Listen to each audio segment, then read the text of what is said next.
everyone, Alex Theophanous again, CEO of a few businesses. I wanted to follow up my previous video with some more experience about growing your business and focusing on some of the questions I get asked. As some of you know, I've built a couple of businesses, one of them in the fashion space, from a small startup which I started myself to a fairly sizable kind of around £20 million business. And one of the questions I get asked a lot is, how do you grow your business, and what are the secrets and ways and the techniques of growing your business, particularly in the early days? So here's 5 killer ways of kind of growing your business. The first one, not surprisingly, is there's no miracle, kind of like miracle one thing, and really the important thing in the short term is this is the week that matters.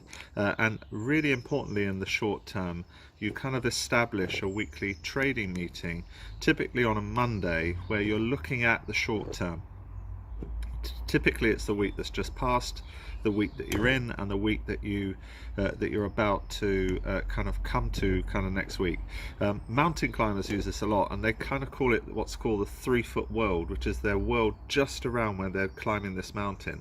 And it's so important that you kind of establish yourself in the short term, because if you don't get the short term right, that the long term is going to be a problem. So really saying to yourself, this is the week that matters, being really focused on trading in the short term, and establishing this weekly kind of meeting, typically on a Monday, where you're focusing on the week that's just gone, the week that you're in now, and the week that's coming up, I think has been really critical to me as I've grown my business over the years.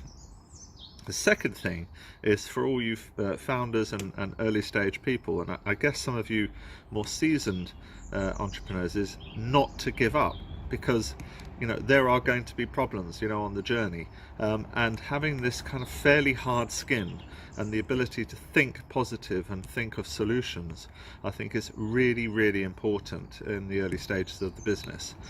Businesses are littered with people that kind of give up at the first obstacle, and really the entrepreneurs that push through all those problems, and of course try and think of solutions and keep going and keep persistent when there's problems, I think is really important. I think also in the short term of businesses, certainly in the first few years, because there is going to be problems in that journey, and I think it's really important that you think positive through that journey. The third thing is about thinking global and also trying to act as the voice for the category that you're operating in. What I mean by that is, in my experience, starting my business, and it was an e-commerce fashion business, I always set my business up as a global business. I didn't see myself as a London brand, so immediately I opened up new currencies, new shipping channels, and I just allowed the world to shop my store, because the reality was there was something like 300 or 400 million people shopping every day online. I wanted to capture that market, not just capture the UK market. The second thing is, and I think really importantly, is to try and act for the voice for the category. In my old business at Alex and Alexa, which was in the kids space, I really tried to talk for the category and talk for the sector. And why that's important is it really levitates the business, it levitates the brand, it gives the press a point person to talk to if they want to discuss areas in that category, and you kind of are perceived anyway then as a bigger business. So that has fundamentally helped me kind of grow my brand. Was really just trying to act as a voice for the kidswear market. I don't know which spaces that you're operating in, but very importantly, try and think about how you can take a stance and create content and think bigger, as an organization. The fourth thing is really to get good investors and good advisors kind of early on in the business. For me, that was really important. These were people that didn't have the same skill sets as me. They were more finance orientated people, and I was more sales and marketing, and they were just very good at bringing skills that the business needed at the early stages, which in my case was finance, financial controls, management accounts, and training me in areas that I felt have helped me and continue to help the business in the future, which was about management accounts, getting to understand the P&L, and actually having to put it together myself, obviously with their coaching.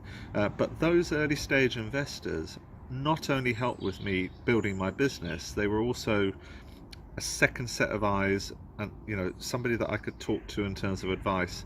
But really importantly, they were great at networking as well, and they could bring other consultants, other expertise. They also brought a chairman into my business, who was fantastic as well, and another non-executive director, because of their network. And this fundamentally helped step change my business in the first few years as well. So getting good advisors and investors is worth their weight in gold. And we'll be talking about this in other videos, I'm sure, as we kind of go on our journey together. The fifth thing is to build an amazing culture in the business right from the early stages, and to have a sense of urgency right at the heart of that culture. Why is a culture important? Well, fundamentally, I mean, ASOS is a good example. Their strategy is to build an amazing culture, in their business, and why it's important is because people want to join, a business that has an amazing culture. The best people, in e-commerce and in the industry that you operate in, have choices about where they want to work, and they'll get paid well, kind of wherever they work. But actually, they want to work in a really great culture. They want to work in a business that has innovation at the heart of it, that has a sense of disruption, that has a sense of pace and urgency. And this sense of urgency is what I've tried to engender, not only in my businesses, but in businesses that I've advised. A sense of urgency is critical, to build your business. Moving fast, making decisions today, meeting today, and actually pushing the pace of the business has really helped me, and the businesses that I've advised over the past few years. So there you have it. It's a beautiful day here in kind of southwest London in Richmond. I hope it's great where you are. There's my 5 killer ways to grow your business. Hope to talk to you soon. Any advice that you have? Have I missed anything? I'm sure some of you have some better ideas, or perhaps some other ideas that I've missed. Please make comments in the feed. Thanks so much.